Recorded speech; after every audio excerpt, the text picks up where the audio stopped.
This is Rugby Merlin and welcome back to the channel. So the tournament is done. Ireland have been crowned back-to-back Six Nations champions, and I thought I'd have a crack at choosing my starting 15 for this Six Nations. So obviously it might be a little bit controversial, but remember it's all for a bit of fun. So I've chosen my 15, so let me know in the comments what do you think and if you would choose anybody else.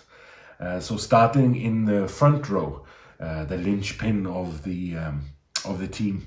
So loosehead prop first, number one. I've got candidates are Cyril Bay, Schumann and Porter. All of them I thought played well, all good in the scrum. But because of carries, I would go with Schumann or Porter. And I just think Schumann's work rate is a little bit higher than Porter's overall, but again, controversial straight off the bat. So I'm going to choose Schumann at loosehead prop. As for hooker, there were a few candidates, but really this was one of the easier ones to choose. I chose Dan Sheehan, joint tops try scorer with Van der Merwe in the tournament, and yeah, his overall play is fantastic, and he's such a threat with ball in hand that you had to go for him really. On to tight head prop, another tough choice here. I got Xander Ferguson, who I'm a fan of actually. I think he's a good player. Of course, Tag Furlong, and then I have actually gone with, because he's like a huge man, and again, very good in the loose despite his big size, Antonio. So I've gone for a front row of Schumann, Sheehan and Antonio. That's pretty tasty. Then on to the second rows. I had a look at the stats before making the video, and I've gone with David Jenkins, actually, the Welsh, the youngster who's captain in Wales this season. His work rate was pretty good, and he was high up in all the kind of the donkey work tables, rucks hit, attacking rucks hit, defensive rucks hit, etc. And I think he'd be a good player to have in there. Obviously very tall, good in the line out, but excellent work rate. And yeah, so I've gone with him at number 4. Number 5, George Martin was a late candidate. Although he didn't start for England in the Six Nations, he's been a bit of a revelation since he's joined this England side and played really well in the last couple of outings. But just for his general all-round ability, I've gone for Tagburn, just turnovers, tackles, ball carries, just everything really, and exceptional line-out forward too. So second rows are David Jenkins and Tagburn. Now we move on to perhaps the most difficult position to choose from, and that's in the back row, and that's number 8. Where I think all of the nations' number 8s have played really well. Narrowed it down to like Wainwright, Doris, who did a lot of unseen work for Ireland during this championship. Dempsey, who I'm a big fan of. I love the way he takes the ball up hard. Aldrit, again, I love him. He's a great player, and he's captain France, well. To lead them to, a pretty successful campaign despite a terrible start. But I don't think you could deny that the standout is Earl. So Ben Earl at number 8. Open side, well, again, from the stats, tackles made, turnovers, and tackles, Lamaro, the Italian captain, made a phenomenal amount of tackles this championship. So it was hard not to choose him. Van der Fleer also, I thought, played very well and had, really solid games for Ireland. But I've gone for Tommy Reffell. Just a high tackle count, great work rate, and he basically doubled the amount of turnovers that anybody else got in the tournament. So yeah, Reffell at 7. 6 was a bit of a tough one to go for. No one's really established themselves as the standout at 6. England been chopping and changing.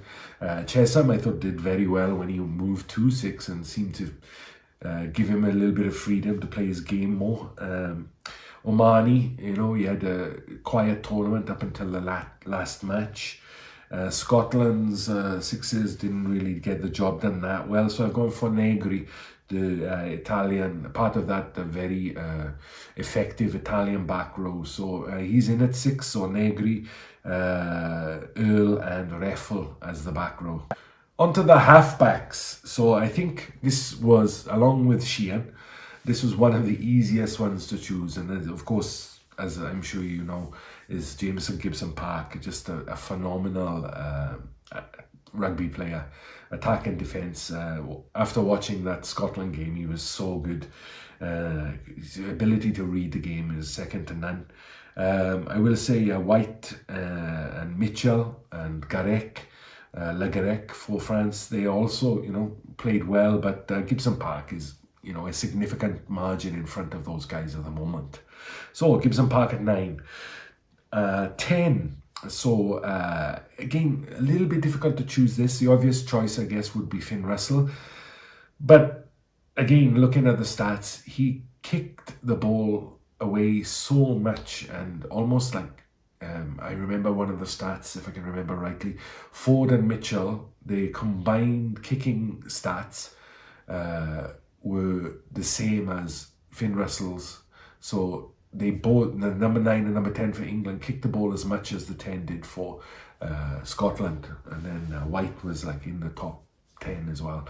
So for me, he just kicks the ball too much. He kicked well from the tee, but I wouldn't have him in my side.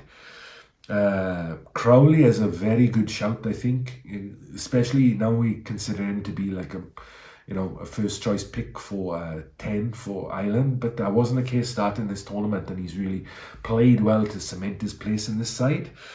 But I've controversially, and I never thought I would do this because I wasn't a fan of him, but I've gone for Ford. I thought he's played really well in the last couple of games, and he's showing a bit of guts and taking the ball up to the line, which Crowley does so well naturally. And his kicking was really good against France on Saturday. So yeah, I'm surprised myself, but I chose Ford at 10. On to the centres now. Again, a pretty easy choice. At 12, Menoncello was a good candidate, but it had to be Aki. I mean, he's managed to maintain his form from the World Cup, and he played really well against again this tournament. So Aki is would be one of the first names on the team sheet, I think. At 13, a little bit difficult. Henshaw, Fiku, both played pretty well. Henshaw, I think, did a lot of work for Ireland and that outside midfield channel, particularly defensively.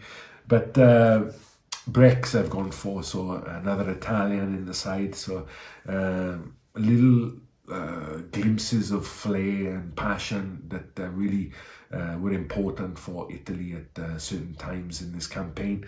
So yeah, I've given him the nod above the other boys. So Brex at 13. Into the back three. We'll start with 11, left wing.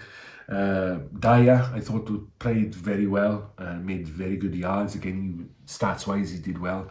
But I think it's a pretty simple choice. And again, it is one of the Irish boys, and that's James Lowe. Just his boot, run meters made, tries scored, etc., etc. He just had a very well-rounded performance over the course of the championship. The other wing, Nash and Freeman were in contention. I think Nash particularly impressed me against Scotland after taking that horrific knock the week before.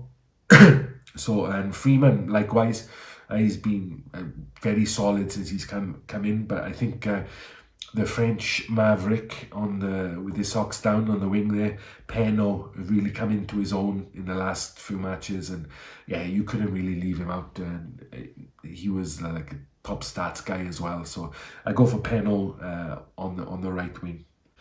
Last of all, fullback candidates: Winnett, Furbank, and Kinghorn as well, who impressed in the match against Ireland.